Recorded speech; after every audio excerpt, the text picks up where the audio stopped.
nanti kalau saat ibadah, kalau misalnya LCD, tiba-tiba ada masalah, saya udah share lagu-lagu pujian untuk ibadah kedua ini di dalam grupnya GKI. Silakan dibuka.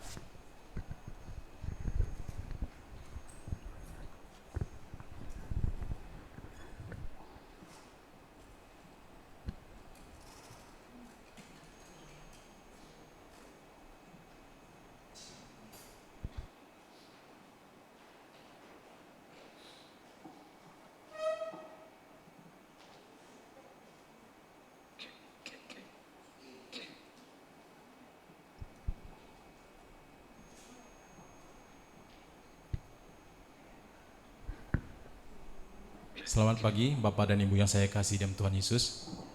Kita akan segera memulai ibadah pada pagi hari ini. Mari kita mempersiapkan diri kita. Kita ambil waktu sejenak, kita ambil saat teduh.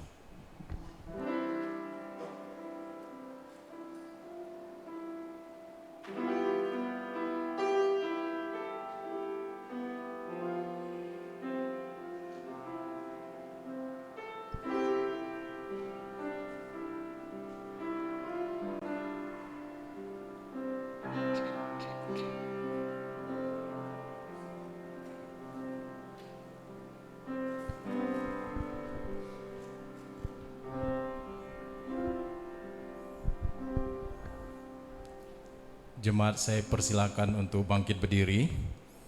Bersama-sama kita akan memuji Tuhan. Pada pagi hari ini, marilah kita datang di hadapan Tuhan. Bersama-sama kita akan mengatakan mulia bagi anak domba.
Semua yang di bumi. Mari katakan mulia, mulia.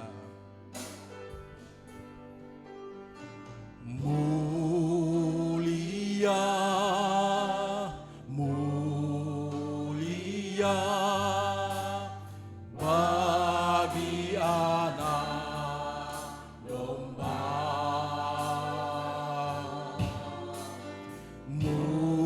Mulia, mulia bagi anak domba, sebab Engkau mulia dan layak dipuji, yang duduk di tahta dan yang akan memerintah selamanya atas semua yang di bumi.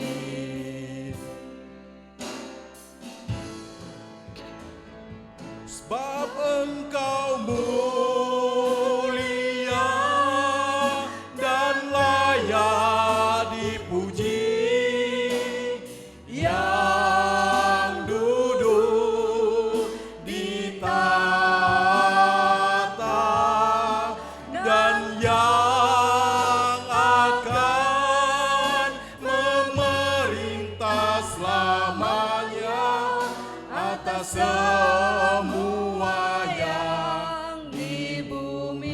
katakan bersama-sama, sebab Engkau mulia.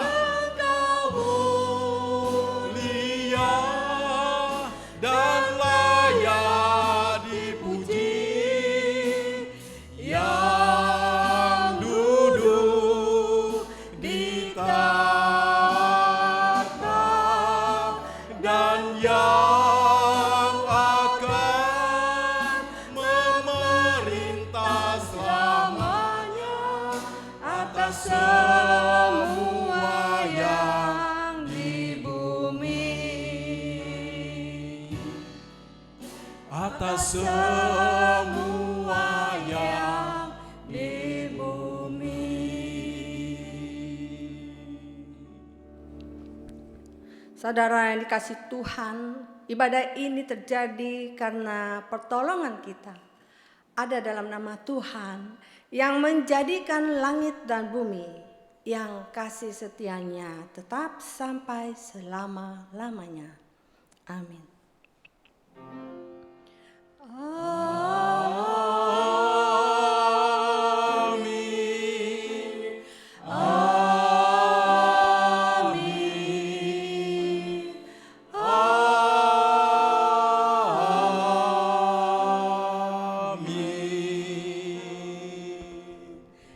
Kiranya kasih karunia dan damai sejahtera dari Allah Bapa kita dan dari Tuhan Yesus Kristus menyertai saudara-saudara semuanya.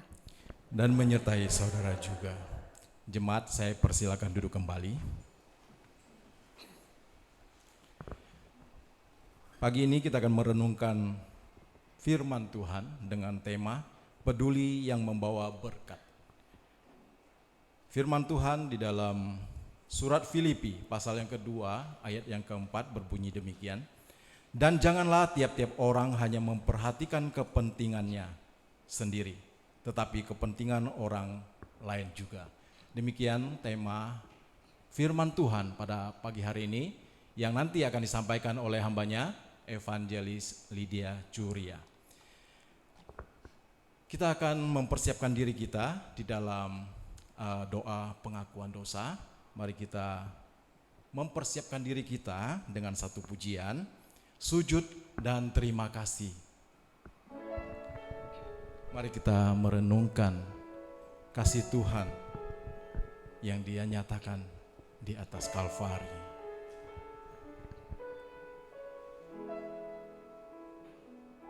Kasih Tuhan sungguh mulia,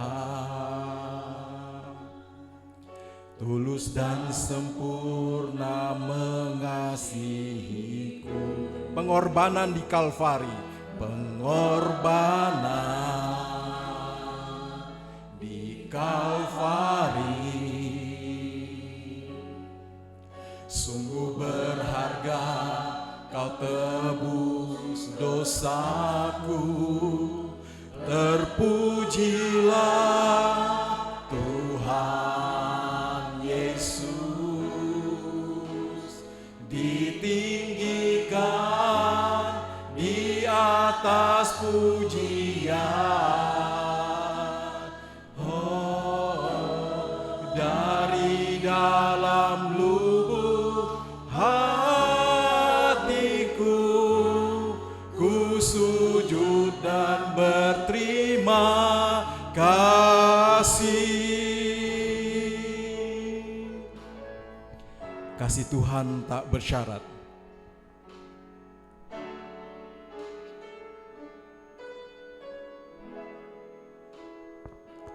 Kasih Tuhan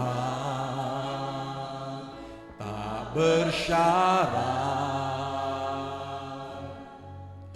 tak seperti cinta yang ada di dunia, selalu memberi lebih dari yang layak untuk terima di hidupku. Terpujilah Tuhan Yesus, ditinggikan di atas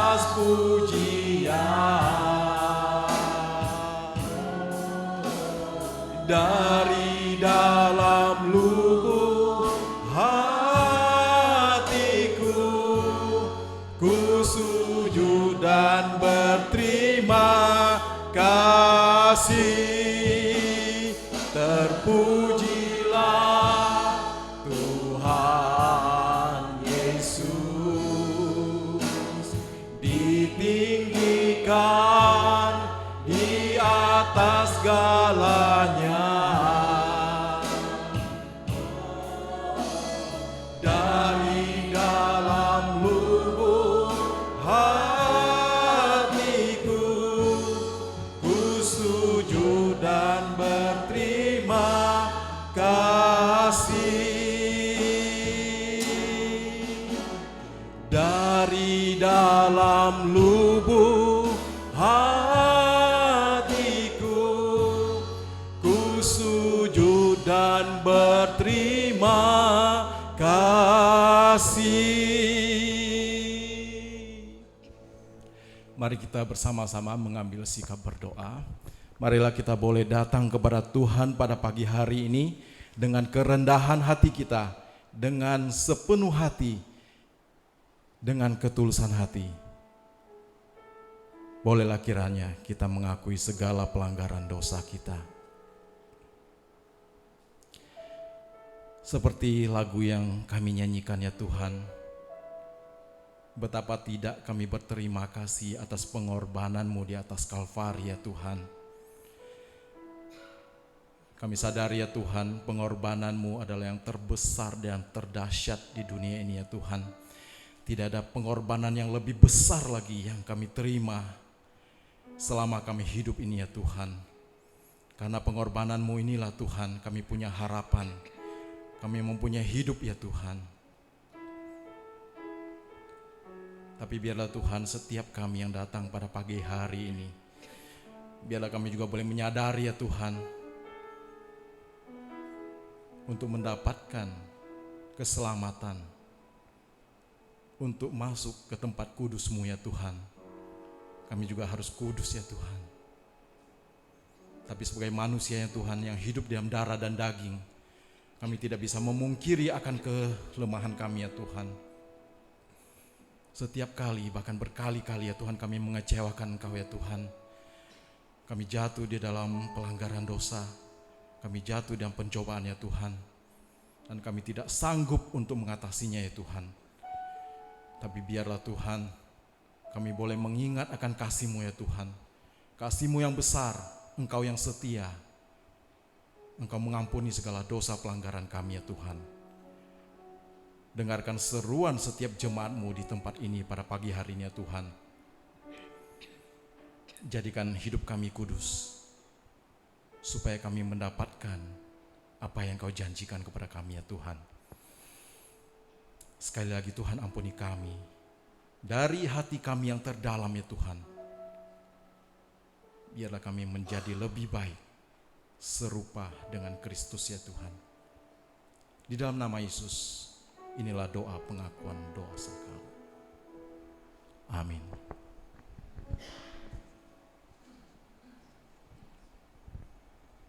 Jemaat, saya undang untuk bangkit berdiri. Kita bersama-sama akan menerima berita anugerah dari Tuhan. Kitab Mazmur nomor 32 ayat yang ke-10 berbunyi demikian. Banyak kesaksian diderita orang fasik,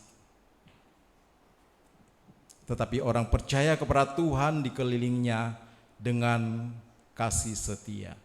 Banyak kesakitan diderita orang fasik, tetapi orang percaya kepada Tuhan dikelilingnya dengan kasih setia. Demikian berita anugerah dari Tuhan.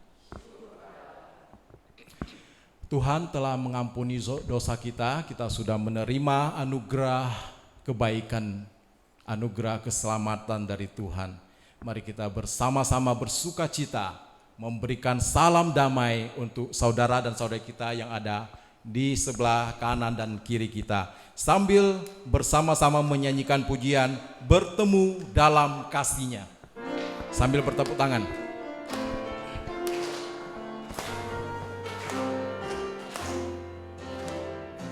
Bertemu dalam kasih-Nya, berkumpul dalam anugerah-Nya, bersuka cita semua di dalam rumah Tuhan, bertemu dalam kasih-Nya, bertemu dalam kasih-Nya, berkumpul dalam anugerah-Nya, bersuka cita semua di dalam rumah Tuhan.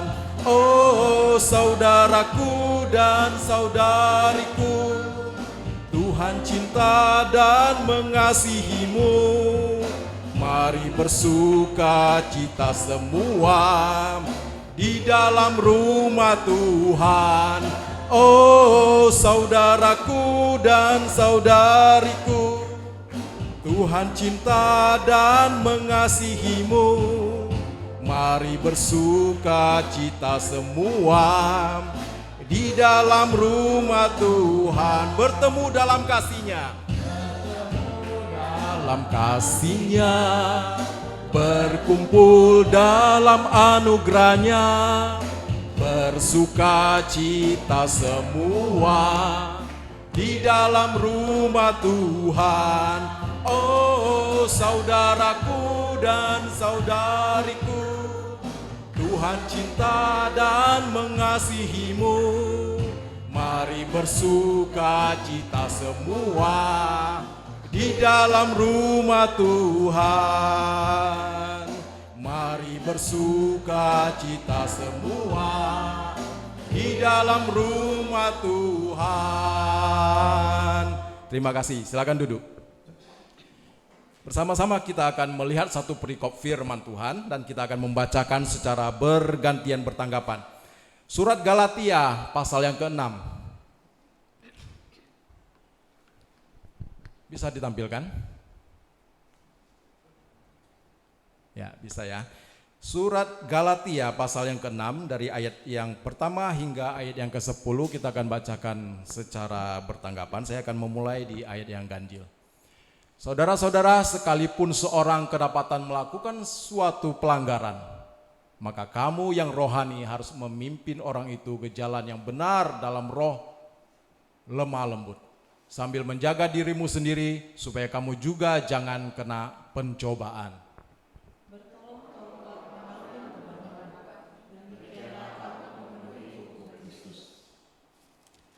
Sebab kalau seorang menyangka bahwa ia berarti, padahal ia sama sekali tidak berarti, ia menipu dirinya sendiri.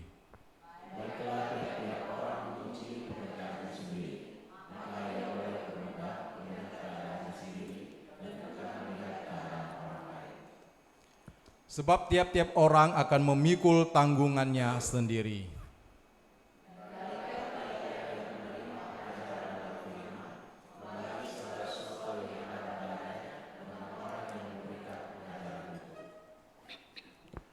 Jangan sesat, Allah tidak membiarkan dirinya dipermainkan, karena apa yang ditabur orang, itu juga yang akan dituainya.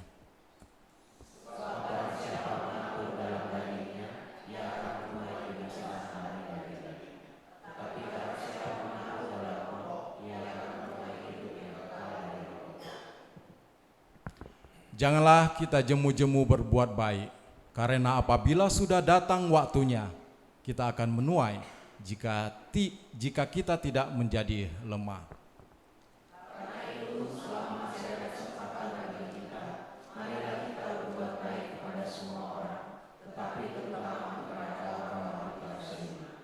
Demikian pembacaan bertanggapan pada pagi hari ini. Sebentar lagi kita akan bersama-sama mendengarkan uraian firman Tuhan yang akan disampaikan oleh Evangelis Lydia Curia. Mari kita mempersiapkan diri kita untuk menerima firman Tuhan pada pagi hari ini. Kita akan bersama-sama menyanyikan satu pujian, Aku Mengasihi Engkau Yesus.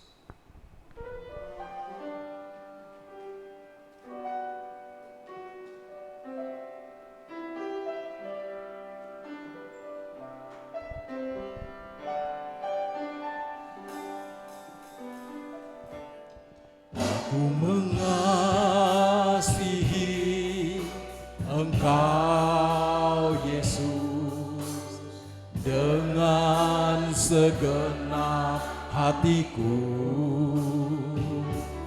Aku mengasihi mengasihi Engkau Yesus dengan segenap jiwaku. Ku renungkan firman-Mu siang dan malam, ku pegang perintah-Mu dan ku lakukan. Engkau tahu ya Tuhan, tujuan hidupku hanyalah untuk menyenangkan hati-Mu. Jemaat, saya undang untuk bangkit berdiri. Bersama-sama kita katakan, aku mengasihi Engkau Yesus. Mengasihi Engkau Yesus dengan segenap hatiku. Aku mengasihi Engkau Yesus dengan segenap jiwaku. Ku renungkan firman-Mu siang.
Firman Tuhan hari ini saya baca dari Galatia pasal 6.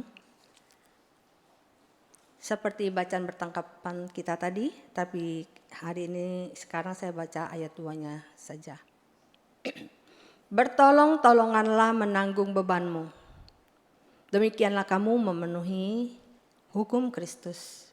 Berbahagia kita yang membaca firman-Nya dan melakukan dalam hidup kita setiap hari. Haleluya. Haleluya. Haleluya. Haleluya.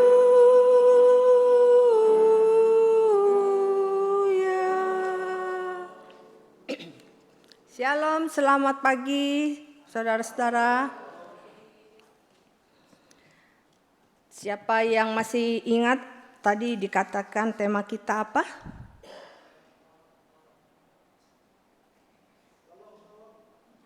Tolong. Tema kita apa tadi? Waduh, mesti sediain mobil hadiahnya. Dapat handphone. Tema kita adalah kepedulian yang membawa berkat. Saudara-saudara, nggak salah ya, peduli bawa berkat. Bukannya kalau kita peduli sama orang, kita memperhatikan orang, maka kita akan repot, benar nggak? Enggak ya? Saudara, kalau kita peduli sama orang gitu ya, ada saudara kita lagi susah, terus kita menanyakan bagaimana keadaannya, kita bukannya jadi repot. Enggak. Coba nanti buktikan ya. Biasanya kalau kita masuk dalam perkara atau masalah orang lain, maka kita jadi repot. Maka kita tidak mau banyak urusan ya. Kita tidak mau banyak repot. Nah, saudara lebih suka memperhatikan atau diperhatikan? Hah? Anak muda di atas, kamu suka memperhatikan atau lebih suka diperhatikan? Hah? Dua-duanya. Saya mau satu orang jawab yang suka memperhatikan, angkat tangannya coba. Lebih suka memperhatikan daripada diperhatiin. Oh gitu ya. Marvin suka memperhatikan. Memperhatikan siapa Marvin? Gue perhatikan nih si doi saya nih. Hari ini udah makan belum? Ya, nanti ya. Tunjukkan di bawah. Ya. Benar tidak? Atau kita tidak suka memperhatikan, karena tadi kalau kita suka perhatiin orang, peduli sama orang, kita jadi repot. Tapi juga gak suka diperhatikan. Nanti kalau diperhatikan saya dikritik lagi. Ya, jadi tapi mungkin yang ketiga, suka cari perhatian. Nah tuh, siapa yang suka cari perhatian? Suka cari perhatian gitu ya. Nah saudara-saudara, siapa yang tahu kepanjangan dari EGP? Emang gue pikirin, selain itu apa? Selain emang gue pikirin, apalagi EGP? Emang gue peduli? Gitu. Salah Bu. Eke gak peduli gitu ya. Kalau kita ngomong sama itu banci-banci, Eke gak peduli gitu ya, dia bilang. Gue gak pikirin, gue gak peduli gitu ya. Itu namanya cuek. Nah, sikap cuek ini bukan sikap yang menjadi ciri khas sebagai anak Tuhan. Bukan sikap yang baik sebagai anak Tuhan. Cuek aja, bukan urusan saya. Ngapain saya repot, rempong, kepo gitu lah saudara ya. Saudara-saudara, dalam dunia saat ini ya manusia itu individualisnya sangat tinggi ya. Kamu jangan atur saya juga gak ada urusan sama kamu gitu. Tapi firman Tuhan itu adalah kekal saudara. Benar gak? Firman Tuhan ini di Alkitab ini berlaku sepanjang zaman. Apakah sudah tidak lagi berlaku Galatia 6 ayat 2? Untuk kita saling peduli, ada simpati, ada empati kepada orang lain, kepada sesama kita. Untuk sama-sama menanggung beban saudara ya. Nah kita lihat di dalam Galatia 6 ayat 2 ini. Katanya bertolong-tolonganlah menanggung bebanmu. Menanggung saudara, bastaso katanya. Itu berarti menanggung itu mengangkat. Mengangkat, memikul berat dengan tekun. Jadi waktu kita diminta untuk bertolong-tolonganlah kamu menanggung. Kita diminta oleh Tuhan, oleh firman Tuhan untuk sama-sama mengangkat beban berat. Beban berat siapa? Beban berat sesama kita. Ya, dikatakan beban itu adalah baros saudara. Artinya tekanan hidup yang berat yang dialami seseorang yang tidak bisa lagi, yang tidak sanggup lagi ditanggungnya sendiri. Nah, saudara, ada beban yang mungkin kita masih kuat menanggungnya ya. Tapi ada beban yang kita tidak mampu kalau kita menanggung sendiri. Saudara-saudara, kalau Anda sedang mempunyai beban berat saudara ya, kita harus punya satu lingkungan atau satu pertemanan, mungkin lingkaran kecil, bukan semua. Kita bisa cerita pergumulan masalah kita. Tapi kita harus punya 1 atau 2 orang untuk kita bisa berbagi beban. Dan sebagai kelompok itu di dalam komunitas itu, kita juga harus peduli kepada teman kita yang lain yang sedang menanggung beban saudara. Jangan kita pikul sendiri, karena kita terbatas saudara. Di lingkungan ini atau di komunitas Philadelphia ini ada banyak saudara-saudara kita yang sedang menanggung beban, yang sedang berbeban berat saudara. Kalau kamu tidak tahu, kalau saudara tidak tahu, artinya saudara belum cukup masuk di dalam komunitas ini. Saya nggak tahu tuh, kelihatannya semua mukanya baik-baik aja, kelihatannya semua lancar-lancar aja. Coba saudara, kalau kita mau hidup di dalam komunitas ini lebih hidup saudara, harus masuk, harus berbagi, harus membuka diri, ya, membuka diri untuk menanggung beban dan juga membuka diri untuk menerima masukan dari orang lain. Kita tidak mungkin bisa menanggung beban sendiri. Secara umum saja kita adalah makhluk sosial yang harus bergaul satu dengan yang lain. Itu secara umum saudara. Manusia tidak bisa hidup seorang diri. Jangan pikir saya kuat, saya bisa. Saya gak mau orang lain tahu. Nanti bukannya dibantu, malah jadi omongan. Nah, kalau yang seperti itu bukan peduli namanya. Ada orang, dia sebenarnya bukan peduli, tapi kepo saudara. Kepo sama peduli beda. Kalau orang kepo itu, dia pengen tahu, dia kenapa sih gini, oh gitu ya, terus gimana? Cuman mau tahu aja, kepo gitu. Tapi nggak ada tindakan nyata. Tapi kalau orang yang peduli, dia kenapa sih, oh gitu, jadi beban di dalam hati dia. Terus mulai koordinasi dengan teman yang lain, ayo kita gimana cara bantunya. Itu yang diinginkan oleh Tuhan, bahwa kita saling peduli, menanggung beban orang lain bersama-sama. Nah saudara, di dalam kata ini ada lagi kata, demikianlah kamu memenuhi hukum Kristus. Jadi saudara, waktu kita saling peduli, saling mengasihi, saling berbagi, saling membuka diri, itu kita sedang memenuhi hukum Kristus. Kalau tidak, kalau kita hidup masing-masing, cuek, gak ada peduli sama orang, bukan urusan saya juga gak mau tahu urusan orang, kita tidak sedang memenuhi hukum Kristus.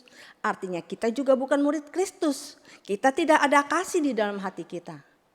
Hukum Kristus itu adalah hukum kasih. Dari sekian banyak hukum di dalam perjanjian lama, kitab Taurat, Tuhan Yesus merangkum dengan satu, hukum kasih. Saudara-saudara, ya, waktu kita peduli, kita merangkum, melakukan hukum kasih. Menyatakan wujud kasih Tuhan. Nah, bukan kepedulian itu bukan hanya simpati saja saudara ya. Aduh kasihan ya dia, tapi nggak ada tindakan. Tapi kita mau belajar untuk bertindak. Saya bersyukur saudara, jemaat ini sebagian besar adalah orang-orang yang mempunyai kepedulian, mempunyai kasih. Bukan hanya ngomong kasihan ya dia, tapi bertindak saudara. Saya mengalami banyak kesaksian dari yang saya lihat dari jemaat kita. Dulu saudara, waktu corona itu lagi merebak, baru-baru mula-mula kan kita lockdown ya. Itu kalau teman-teman kita, keluarganya ada kena corona, jemaat semua bantu. Padahal ada GoFood kan, ada GrabFood, ada Shopee Food, tapi kita kirim makanan. Tuh. Saya ingat sekali pertama kali kayaknya gerakan itu kepada keluarga Ibu Cinghui kalau nggak salah. Bu Cinghui pernah kan? Nggak pernah ya? Aduh, nggak dapat. Pada siapa ya? Dapat Bapak ya? Coba siapa yang angkat tangan? Angkat tangan yang kemarin corona itu dikirimin makanan. Tuh kan tuh ya. Kenapa Ibu Cinghui nggak dapat? Apa Ibu Cinghui yang pertama ya? Jadi kita belum. Yang pertama Ibu kayaknya keluarga Ibu ya. yang terpapar ya. Untuk keluarga Pak Denny, untuk keluarga saya. Itu jemaat kirim setiap hari saudara-saudara. Nah, saya bersyukur itu ada kemurahan hati ya. Saat saudara-saudara misalnya anak-anak kita mau pergi retret saudara ya. Waktu itu kita ada pergi retret ke dengan gereja Pendeta Stephen Tong di STRI. Itu bayarnya 1,8 juta loh satu anak. Saudara kalau ada retret 1,8 juta mau ikut gak? Enggak ya? Ikut tuh. Siapa tuh Pak Joni anaknya 2 ikut. Sama siapa tuh? Ikut kan? Kesia ya? Bayar lengkap tuh sama siapa ya waktu itu? Yang bayar lengkap tuh. Tapi yang lain gimana tuh? Ada belasan anak. Cari beasiswa saudara. Beasiswa ya. Ya itulah. Ada urunan. Dan sekarang nih saudara-saudara PW mau pergi ke Sukabumi. Ntar saya mau lihat. Ada yang tanya ke saya nggak? Bu Lydia ada yang bisa saya bantu nggak? Nah gitu ya. Pesan sponsor. Saudara-saudara jemaat kita sebagian besar bisa saling memperhatikan, saling bantu untuk kantin di bawah. Ada yang kasih ini, ada yang kasih itu saudara-saudara. Jadi bukan bilang kasihan loh dia ya, kasihan ya, tapi nggak ada gerakan. Nah sekarang kita belajar dari seorang di dalam Kisah Para Rasul pasal 9. Ayo kita lihat. Kisah Para Rasul 9 ayat 36 sampai 42. Ini adalah kisah seorang wanita sederhana. Dorcas namanya atau Tabita di dalam bahasa Yunaninya. Ya, saudara saya baca dulu ayat 36 ya. Di Yope ada seorang murid perempuan bernama Tabita yang dalam bahasa Yunani disebut Dorcas. Perempuan itu banyak sekali berbuat baik dan memberi sedekah. Nah siapa Dorcas ini saudara? Seorang perempuan. Perempuan seperti apa? Baik hati ya. Yang banyak sekali berbuat kasih, berbuat baik, berbuat kasih, memberi sedekah. Nah saudara-saudara kita perlu tahu saudara. Kenapa saya mau tekankan perempuan di sini ya. Perempuan itu ya sampai zaman modern ini selalu dianggap lemah. Benar tidak? Perempuan itu perlu seorang yang menjadi tempat dia bergantung. Perempuan itu perlu dilindungi. Sampai zaman ini loh. Nah sekarang kita tidak lagi bicara di zaman ini ya saudara. Kita sedang membahas seorang perempuan di zaman 2000 tahun yang lalu saudara. Perempuan pada masa Alkitab ini ditulis saudara. Dan sampai sekarang di Timur Tengah ya. Di Arab, tanah Arab itu saudara. Bukan di Israel ya, Israel udah lebih maju. Tapi di tanah Arab dengan zaman Alkitab ditulis perempuan itu bukan seorang yang mempunyai suara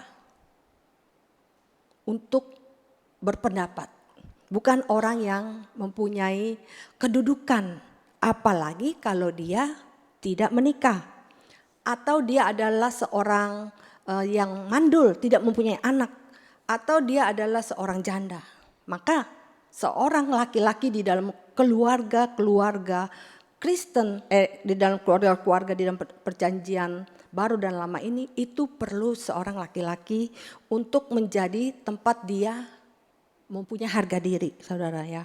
Jadi kita lihat nih Dorcas, dia tidak di sini tidak dicatat apakah dia punya anak laki-laki atau punya suami, apakah dia janda, tua, masih setengah baya atau apa, tidak ada keterangan. Tapi kita akan melihat dan kita akan berasumsi saja ya, berasumsi. Nah saudara dikatakan bahwa Dorcas ini seorang perempuan banyak sekali berbuat baik. Nah perempuan berbuat baik dengan cara yang dia bisa saudara. Kita itu semua bisa melakukan kebaikan atau mempedulikan orang lain bukan dengan cara yang susah.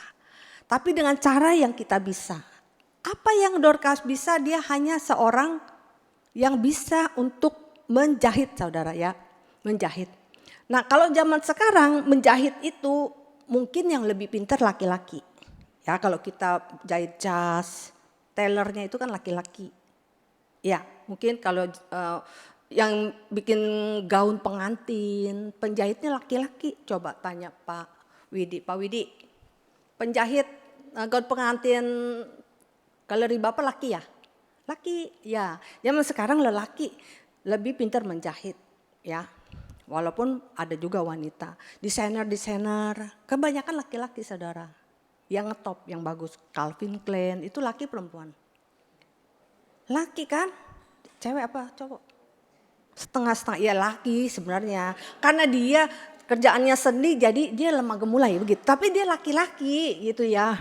Setengah-setengah ya, transgender ya. Iya. Ya. Tapi ini kita bicara zaman dulu nih.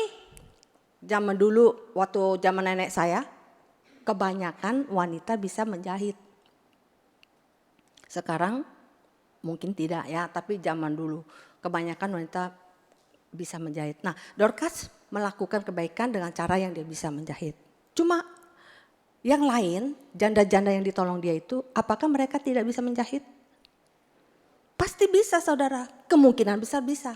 Tapi kenapa mereka tidak menjahit bajunya sendiri sampai harus disupport Dorcas? Nah kita main logika aja ya saudara, walaupun tidak ada di dalam Alkitab. Ini penafsiran yang logika aja ya. Jadi yang dia bantu adalah wanita-wanita loh, bukan duda-duda ya, janda-janda. Mereka juga bisa menjahit. Tapi kenapa mereka tidak menjahit? Ya. Kenapa Dorcas yang memberikan baju kepada dia?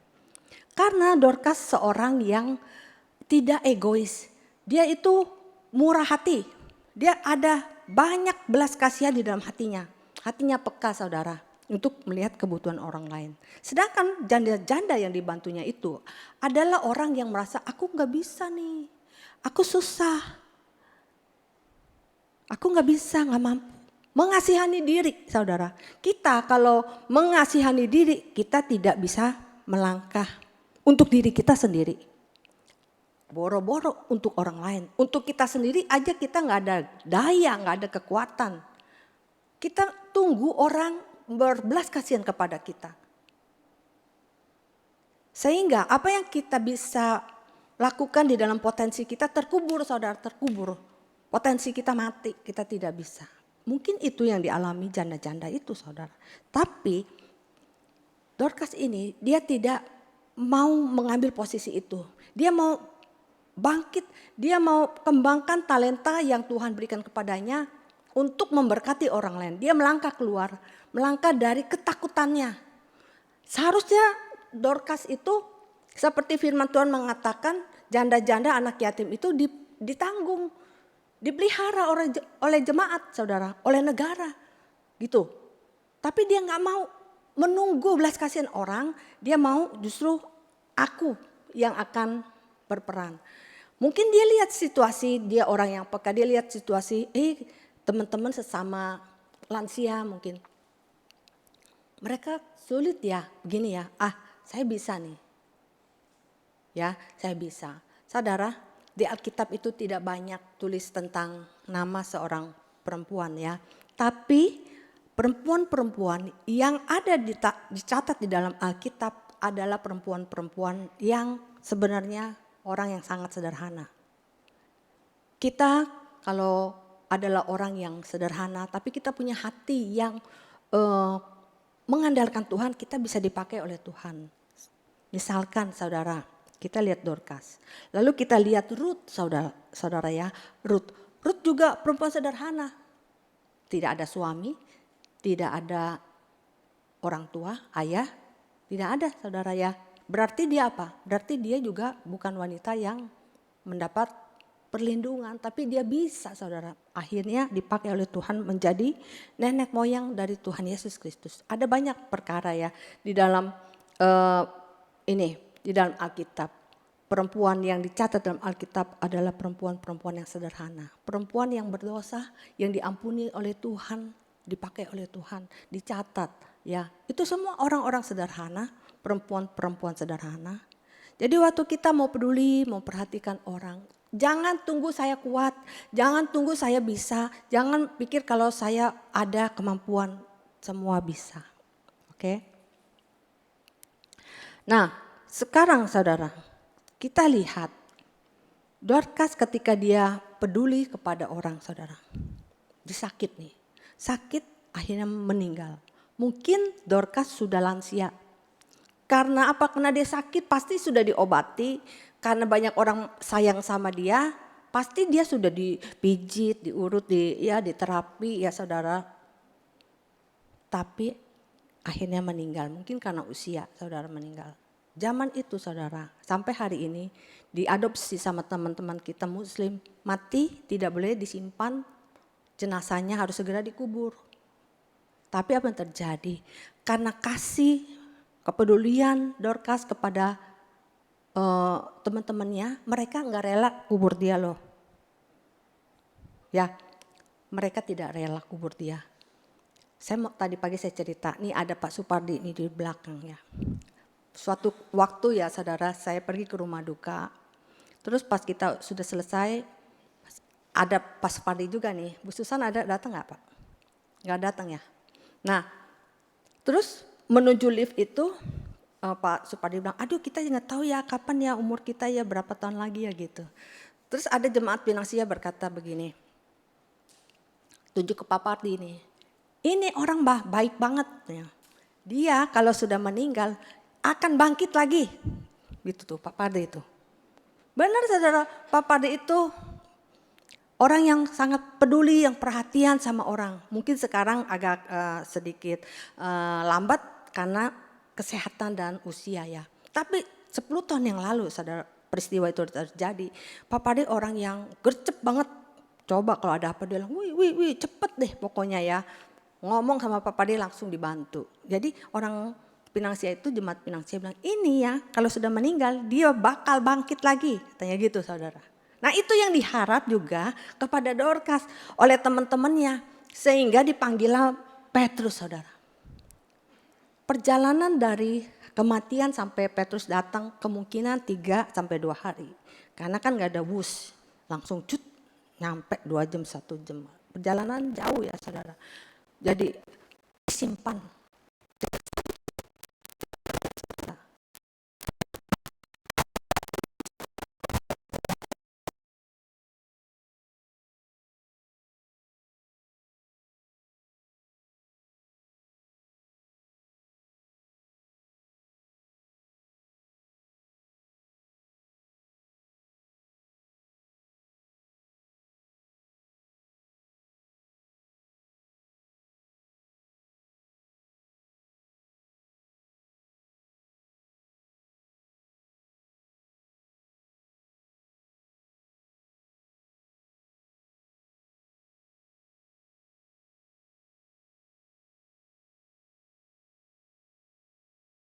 Terbaik seperti untuk Tuhan, semua tidak ada sia-sia.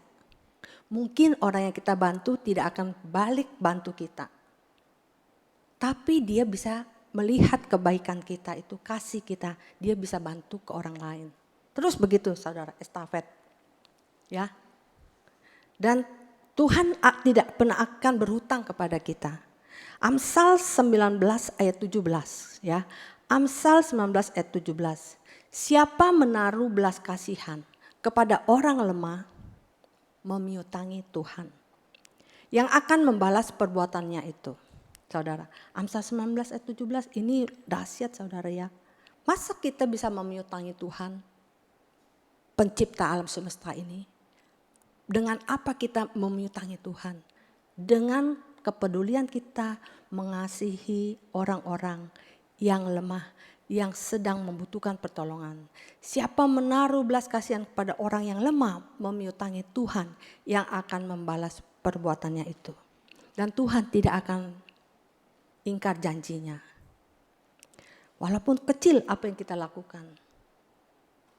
Memberkati orang, tapi kita menerima kembali berkat yang lebih besar dari Tuhan. Ada cerita ilustrasi. Sepasang suami istri miskin sekali ya. Mereka mungkin tidak mempunyai persediaan makan kecuali 1 mangkuk sup malam itu saudara. Ketika mereka bersiap untuk makan, ada suara ketukan pintu. dibuka, ada 3 orang anak kurus, miskin, sangat papah gitu ya, sangat menderita. Lalu anak ini bilang, "Bapak, Ibu, bolehkah menolong kami lapar." Wah, mereka pandang-pandangan, bagaimana kita menolongnya? Orang kita cuma punya 1 mangkuk sup, bagaimana kita menolongnya? Kita udah siap makan, ini udah lapar juga. Tapi suami istri saling pandang-pandang. Suami istri kalau yang saling mengasihi nggak usah ngomong, telepati saudara ya, udah ngerti. Benar nggak? Ih, Pak Rudolf manggut-manggut, Pak Rudolf tahu ya? Ya ngerti ya, gitu. Oh udah ngerti. Oh silakan masuk kalau begitu. Ayo dipersilakan masuk, dibuka pintu, mengajak 3 anak itu masuk. Tapi anak-anak ini berkata, "Bapak, Ibu, terima kasih untuk kepedulian dan kasih Bapak dan Ibu pada kami. Tapi kami hanya masuk 1 saja, 1 orang saja." Ini anak-anak walaupun miskin punya harga diri, tahu diri juga. Bukannya langsung robot masuk saudara. Ya. Oh 1 saja, kami akan masuk 1 orang saja. Oh begitu ya. Terus anak pertama berkata, "Kalau Bapak Ibu mengizinkan saya masuk, maka akan masuk ke dalam rumah Bapak dan Ibu kekayaan dan kesuksesan." Oh, memang saya lagi miskin nih, ini yang saya butuh, benar gak? Kalau kita gak punya uang ya dikasih harta kita mau dong, itu kebutuhan. Terus anak kedua bilang, "Kalau Bapak dan Ibu persilakan saya masuk, maka akan masuk ke rumah Bapak Ibu kehormatan, kejayaan, kemasyhuran, dan nama yang baik, nama baik." Wah saudara, saya ingat waktu saya masih kecil, keluarga kami susah, miskin ya. Sekarang tidak miskin lagi, haleluya, puji Tuhan, amin gitu. Amin saudara, jangan miskin terus walaupun kita masih kurang, jangan bilang aku miskin ya. Aku sudah enggak. Dulu kami miskin saudara, sampai saya berpikir, "Papa, Mama kita transmigrasi aja, kan ada program transmigrasi ke Kalimantan dapat 2 hektar tanah." Rumah saya kan di Angke cuma 8 kali 6 meter, berapa tuh? 48 meter. Saya mikir tuh, 20.000 meter, waduh seberapa besar. Udah senang pikir mau bikin apa gitu ya. Tapi mama papa saya gak mau transmigrasi. Horas masih kecil waktu itu, saya masih SD. Nah saudara, miskin saudara, tahu gak saudara? Kalau kita miskin, saudara kita menjauh.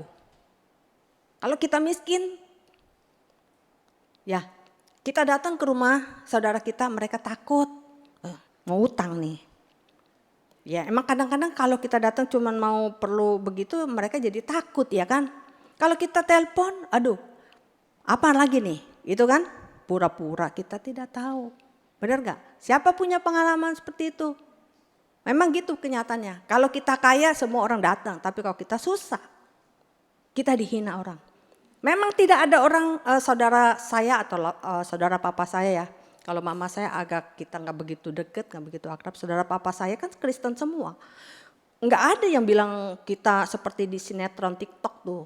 Dihina-hina gitu, nggak ada tuh, nggak ada. Tapi kenyataannya ada saudara. Dari mulut ke mulut, papa saya dikatain moyung. Moyung tahu apa Pak Kurniawan moyung? Nggak berguna saudara, karena nggak punya, karena miskin, dikatain moyung. Tahu tuh, melekat benar di dalam hati. Ngomongnya, "Bapak lu moyung tau nggak?" gitu. Gitu saudara, nggak ngomong di depan muka bapak saya. Gitu. Ya, nah sekarang anak kedua bilang, "Kalau Bapak Ibu mempersilakan saya masuk, ada kehormatan, ada kemasyhuran. Kita pengen dihargai, semua orang pengen dihargai saudara, ya kan? Wah ini juga butuh nih, perlu uang, perlu kehormatan." Terus anak ketiga bilang begini, "Kalau saya yang diizinkan masuk, maka yang akan masuk ke rumah Bapak Ibu adalah Bapak Ibu akan dipenuhi dengan kasih. Saling mengasihi, rumah tangganya damai sejahtera. Ada sukacita yang berlimpah dalam rumah ini." Ibu Aping mau pilih yang mana? Sukacita, tapi gak punya duit Bu. Nanti pusing mau bayar ini, mau bayar itu gak ada duit. Kok Acai mau pilih apa? Beda nggak apa-apa. Jadi Bu Aping pilih kasih, Pak Aceh pilih ke satu. Tapi rumahnya beda berarti. Nggak bisa rumahnya sama ya.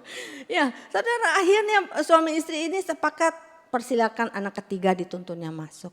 Waktu anak ketiga ibu masuk, tiga-tiganya masuk. Tadi katanya cuma satu, kok bisa tiganya masuk? Katanya gitu ya. Ini kan cerita ilustrasi ya saudara. Nah, saudara, Yesus pernah berkata, cari dulu kerajaan Allah dan kemuliaannya, maka semua yang dicari bangsa-bangsa ini, ya, harta, kejayaan dan kemasyhuran semua akan mengikutinya.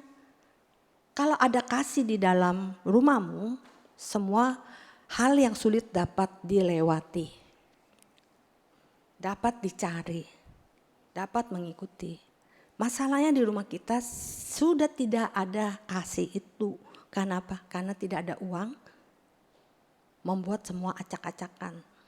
Saudara-saudara, dari cerita ini, kepedulian sepasang suami istri ini kepada anak-anak ini, saudara, akhirnya membawa berkat juga buat keluarga ini, saudara. Jadi waktu kita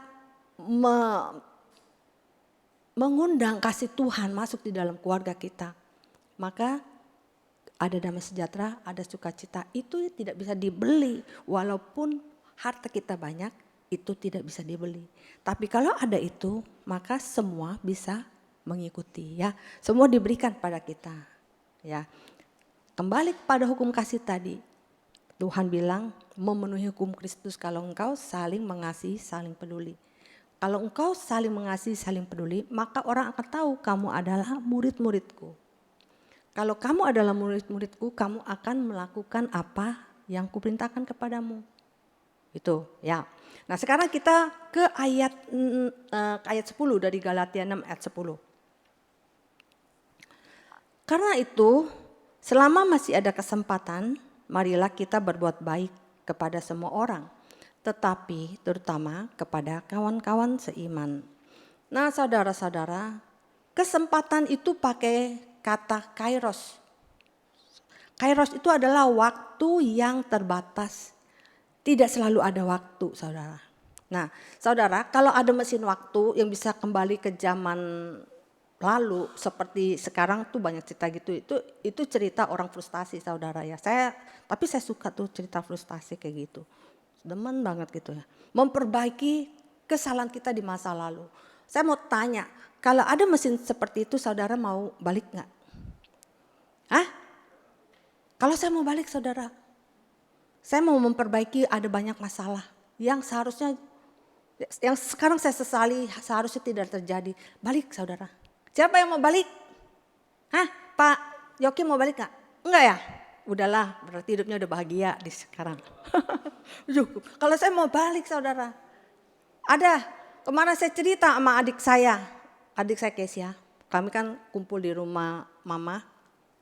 Si Michael ulang tahun, jadi kita berempat kumpul. Saya bilang sama adik saya Kesia, kalau ada mesin waktu bisa kembali ke zaman dulu, saya mau balik sebelum saya married. Saya mau tunda, saya nggak mau married cepat gitu. Kenapa? Kalau nggak married cepat nggak kawin sama Faji kayak.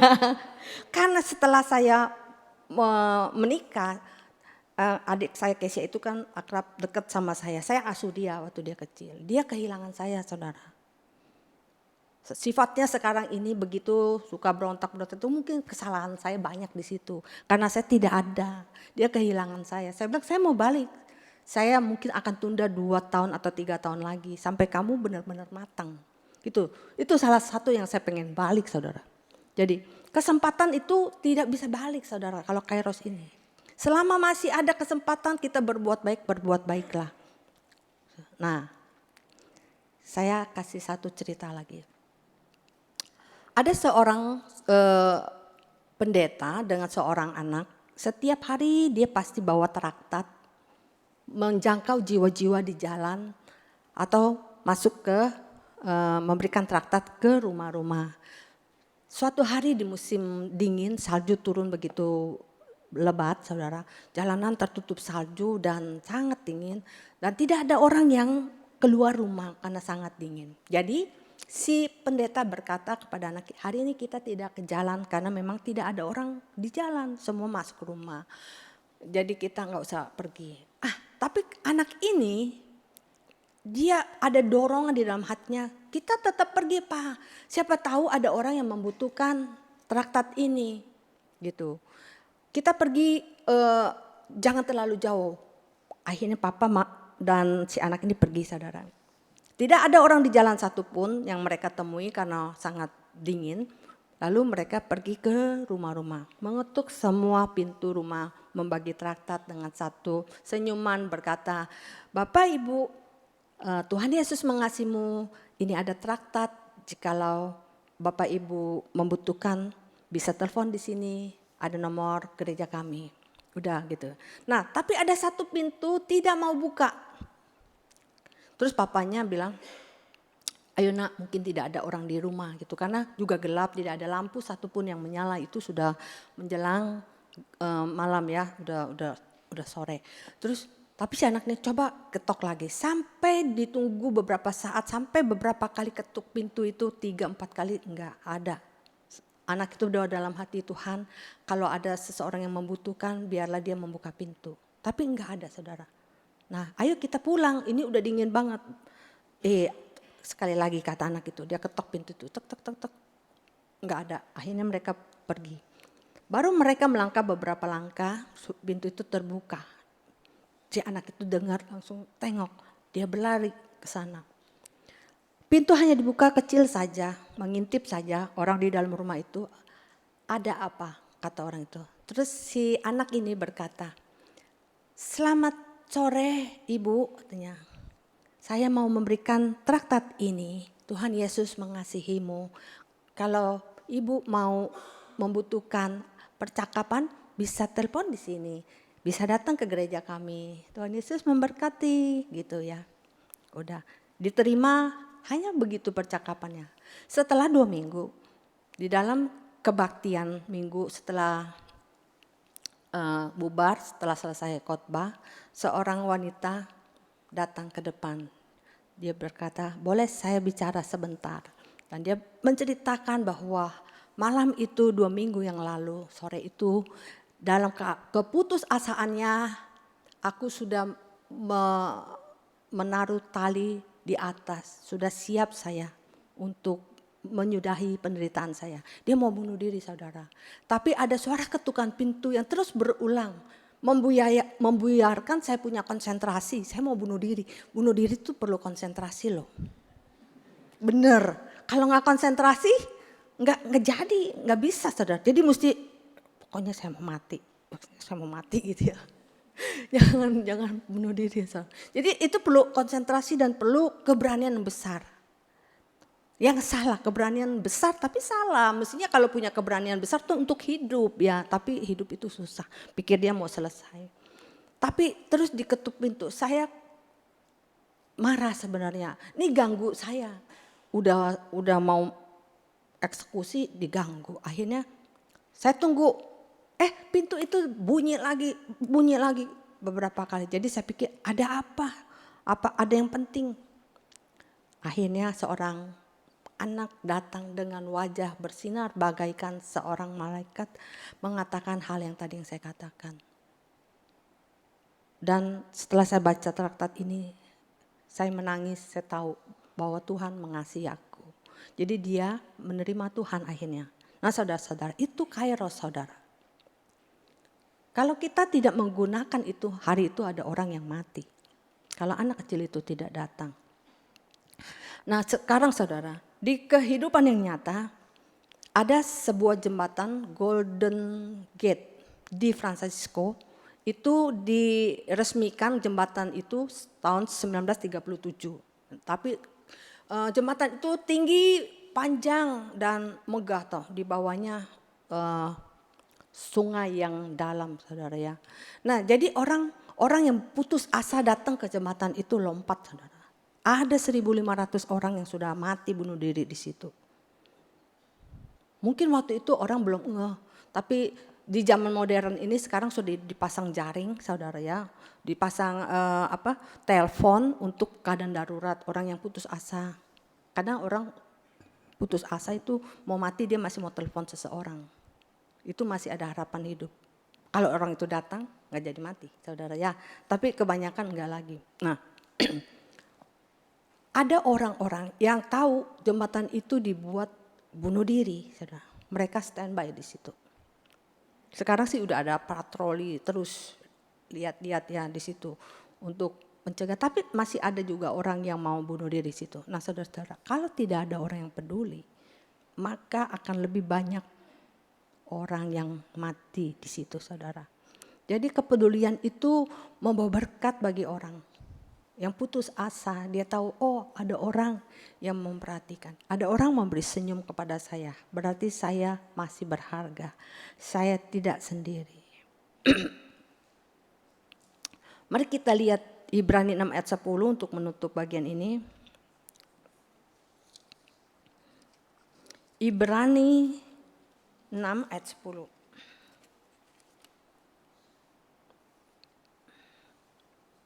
Udah ya? Oke, itu ya kita baca. Sebab Allah bukan tidak adil, sehingga ia lupa akan pekerjaanmu dan kasihmu yang kamu tunjukkan terhadap namanya oleh pelayanan kamu kepada orang-orang kudus yang masih kamu lakukan sampai sekarang ini. Memang ini bicaranya konteks tentang hamba-hamba Tuhan yang saudara-saudara perhatikan ya. Tapi ini juga berlaku untuk kita yang jemaat untuk saling memperhatikan. Tuhan itu adil, saudara ya. Dia tidak akan melupakan apa yang kita lakukan walaupun hanya kecil saja. Karena kasih kita. Ya kita sudah terima dari Tuhan. Kita transfer ke orang lain. Tuhan tidak akan melupakan apa yang kita kerjakan. Sekecil apapun yang kita kerjakan seperti tadi. Mari saudara kita merenungkan. Waktu hening ini mari kita merenungkan. Saat ini saudara. Saat kita memberikan kepedulian kasih kita kepada orang lain, sebenarnya itu berlaku dua arah. Berkat memberkati orang lain, mereka dikuatkan, mereka dipulihkan dan ditolong. Tapi juga berkat bagi diri kita sendiri. Kita bertumbuh di dalam kasih Tuhan, ya. Kita bersuka cita melihat orang lain terbantu. Ya. Tuhan berkata, apa yang engkau lakukan untuk seorang yang hina ini, engkau telah melakukan untuk aku. Itu tidak akan sia-sia. Saudara-saudara, jemaat yang saling peduli adalah jemaat yang kuat. Jemaat Kristus yang sejati. Kita ingin gereja kita ini menjadi tempat di mana orang yang lemah dipulihkan, bukan dihakimi. Kita rindu gereja kita ini menjadi gereja di mana orang bisa pulang, ada teman bisa cerita, ada teman bisa mendampingi. Saudara-saudara, coba kita pikir di dalam hati kita, apakah hati kita mau peka melihat seseorang. Adakah timbul di dalam pikiran kita seseorang yang sedang bergumul di dalam kesunyiannya, di dalam sakitnya, di dalam kekurangannya. Orang-orang yang sedang berputus asa, ada terbayang seseorang di pikiran kita, maukah kita menjadi tangan dan kasih Tuhan baginya? Melawat dia dengan cara yang sederhana, melalui WhatsApp, atau melalui kunjungan. Saudara-saudara, kairos, waktu Tuhan, kesempatan yang diberikan itu terbatas. Kalau kita lalai mungkin ada orang yang akan celaka. Mari kita peka akan pimpinan Tuhan. Buka hati kita. Jangan egois, pikirkan kepentingan dirimu sendiri, tapi biarlah kepentingan orang lain juga. Mungkin di keluargamu, anak-anak, orang tuamu memerlukan kita. Dalam pekerjaan, pelayanan, dimanapun kita berada, jangan jemu-jemu berbuat baik.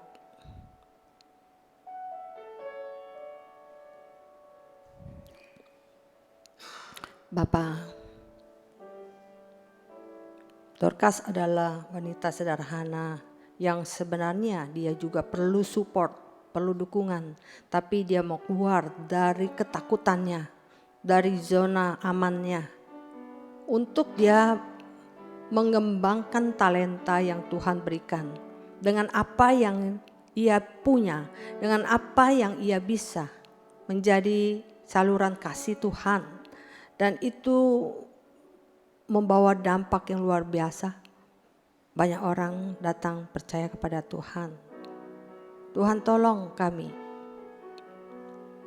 Tidak mengasihani diri sendiri. Tapi kami mau memperhatikan orang lain. Semua orang bisa.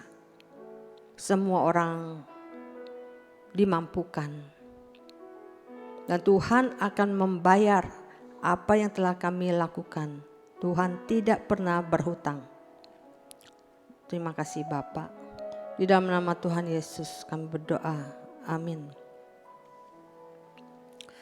Bapak Ibu mari kita lihat warta. Ini ada warta persembahan yang masuk. Jikalau saudara-saudara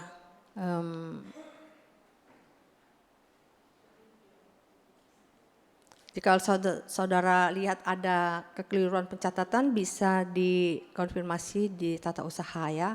Tanggal 27 April ada persekutuan pemuda mengundang 27 April, 27 November ya. Ya berarti pemudanya melek ya. Yang masih pemuda diundang hadir ya, oke.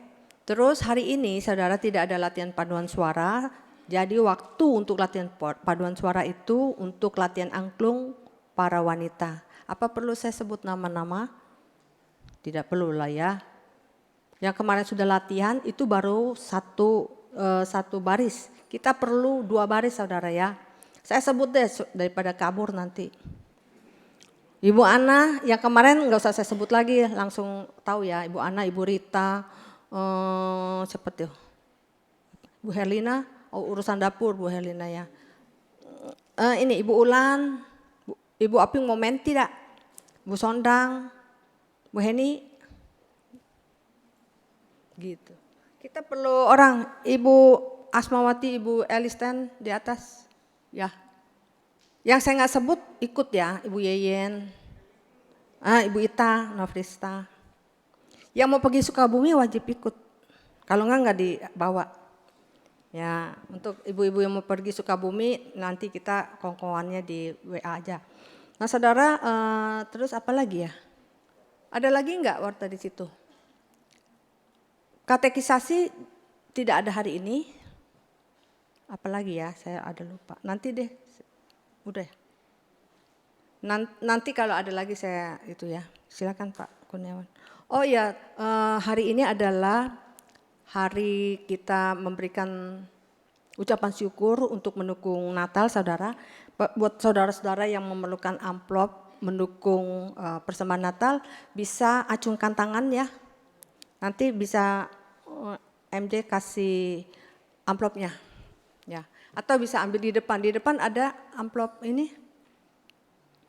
Kita di minggu kedua bulan November dan minggu ke-2 bulan Desember akan mengumpulkan persembahan untuk Natal. Dan saya menyambut untuk pasangan yang akan menikah di gereja kita tanggal 27 November ya Pak Adri, siapa namanya? Ini pasangan pengantin namanya siapa? Coba tanyain. Dua berapa? 27? 22. Iya, kita akan melayani atau memberikan tempat kita ada pernikahan dari jemaat Pendeta Samuel ya. Dari GKI Citra Raya akan menikah di sini. Boleh bangkit berdiri? Hari apa tuh? Hari Sabtu ya? Ya, kita mengucapkan selamat ya di dalam persiapan. Biasanya udah dekat-dekat gini sering berantem. Tapi itu perlu ya, kalau belum pernah berantem nanti nggak tahu bagaimana menyelesaikan konflik setelah menikah. Harus berantem dulu. Iya, ya. Enggak. Oke, yuk Pak Kurniawan. Aish. Enggak lagi berantem kan?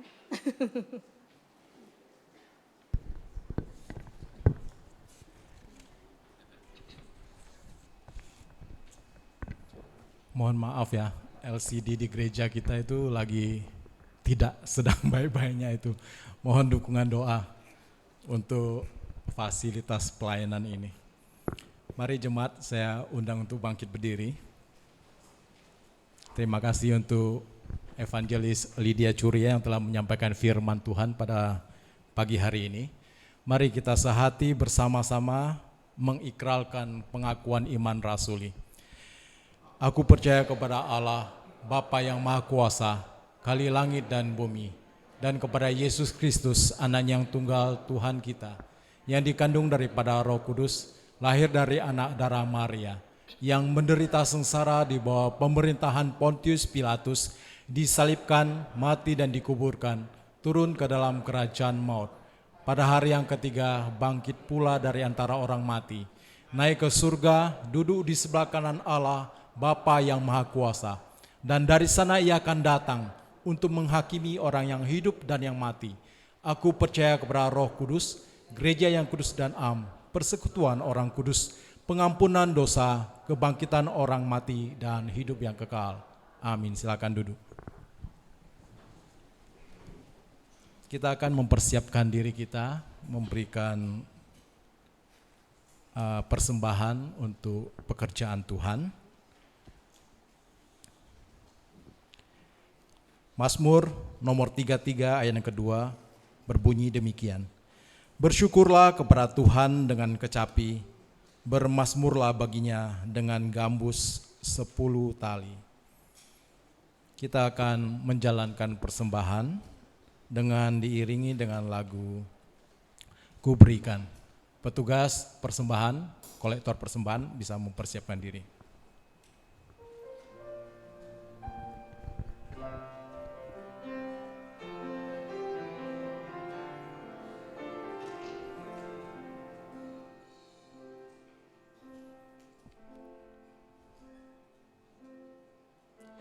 Telah ku dapati kasih yang sejati, yang mampu mengubahkan hatiku.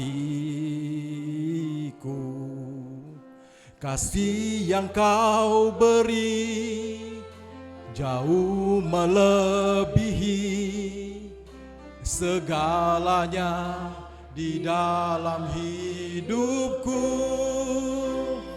Ku berikan semua yang berharga, semua yang mulia, semua yang terbaik dari hidupku. Hanyalah bagimu, hanyalah untukmu, hanyalah bagi kemuliaan-Mu.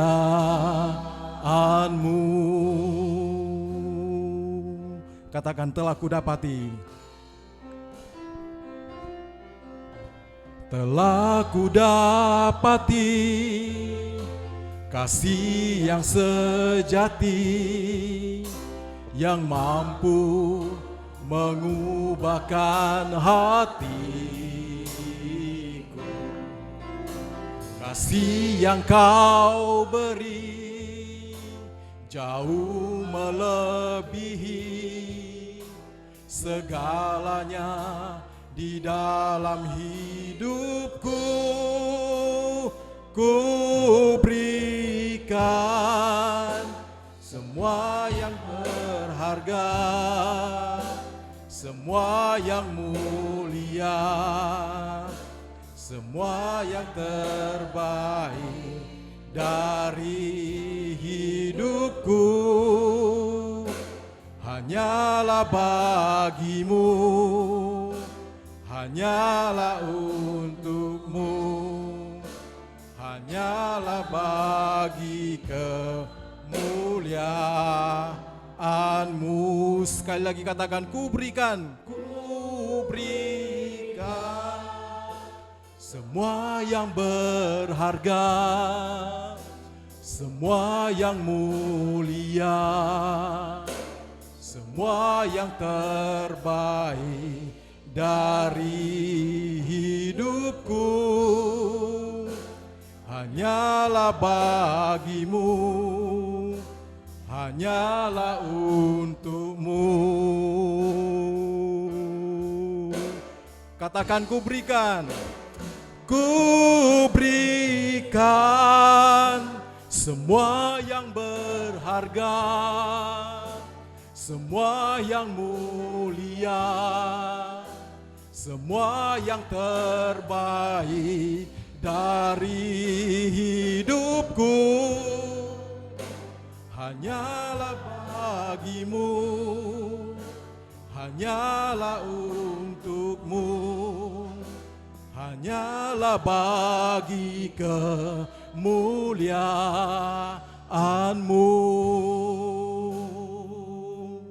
hanya bagi kemuliaanmu.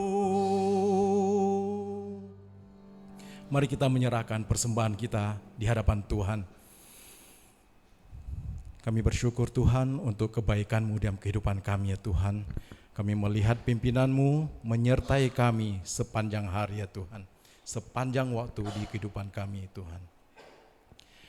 Saat ini Tuhan, dengan sukacita kami bisa mengembalikan apa yang telah Kau berikan kepada kami ya Tuhan.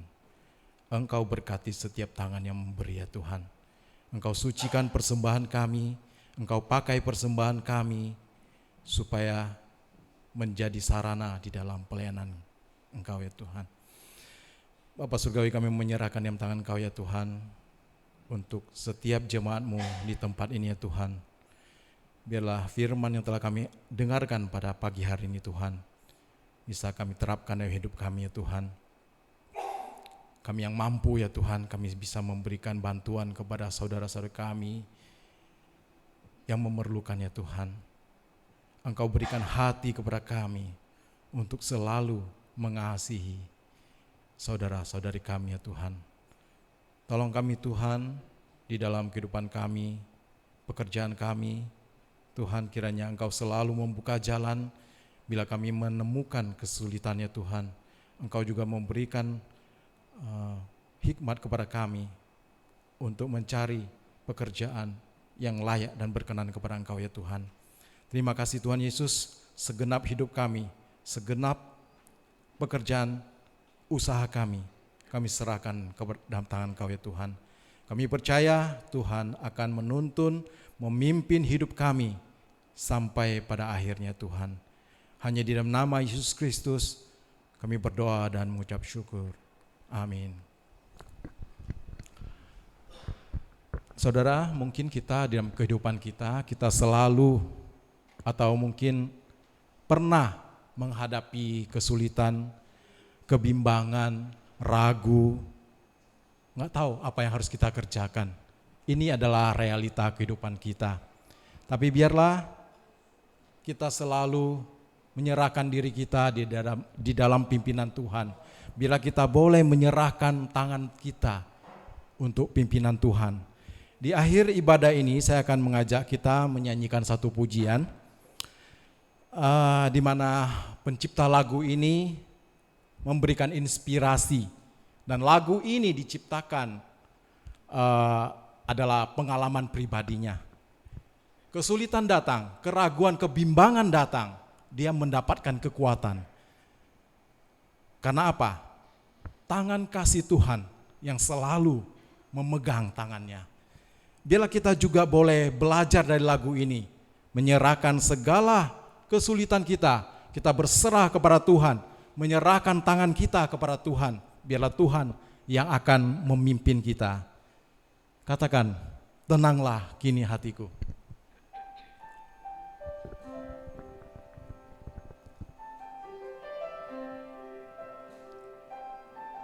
Sambil kita boleh merenungkan kata-kata dalam syair lagu ini.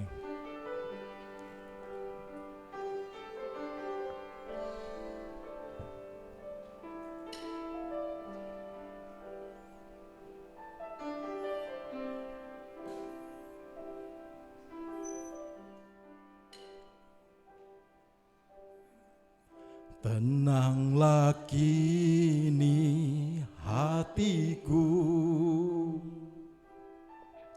Tuhan memimpin langkah hidupku. Di saat bimbang dan ragu, ku rasa tangannya.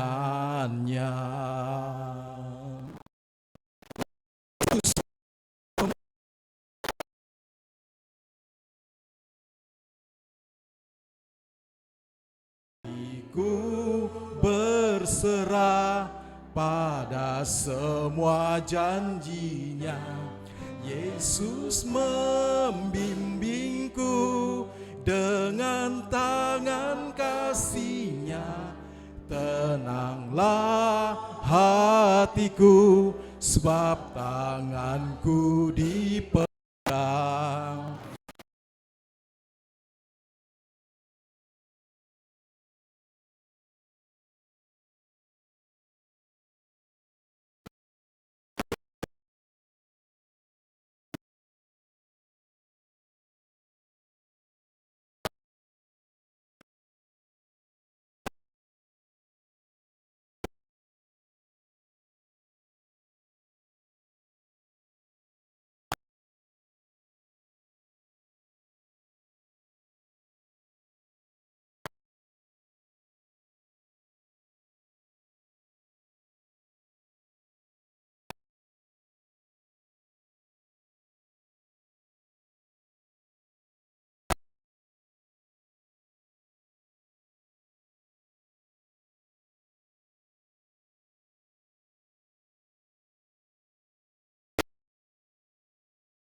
Dengan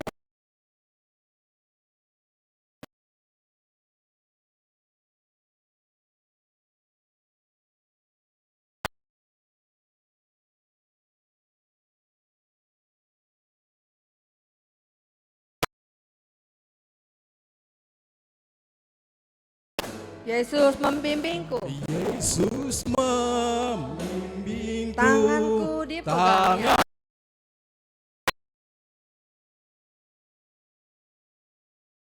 Berserah pada semua janji-Nya. Yesus membimbingku Dengan tangan kasih-Nya. dengan tangan kasih-Nya. Tenanglah hatiku, sebab tanganku dipegang teguh. Sebab tenanglah hatiku, sebab tanganku dipegang teguh. Saudara-saudara, arahkanlah hatimu kepada Tuhan. Jadilah saksi Kristus. Terpujilah Tuhan. Terimalah berkat-Nya. Tuhan memberkati engkau dan melindungi engkau. Tuhan menyinari engkau dengan wajah-Nya dan memberi engkau kasih karunia. Tuhan menghadapkan wajah-Nya kepadamu dan memberi engkau damai sejahtera selamanya. Haleluya. Haleluya.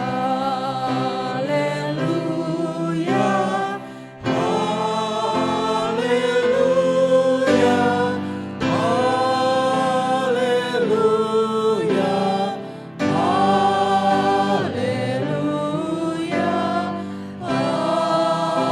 haleluya,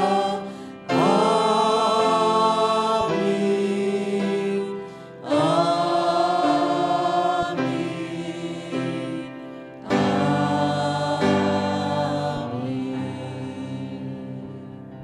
silakan duduk. Saat teduh ibadah selesai. Selamat siang, Tuhan Yesus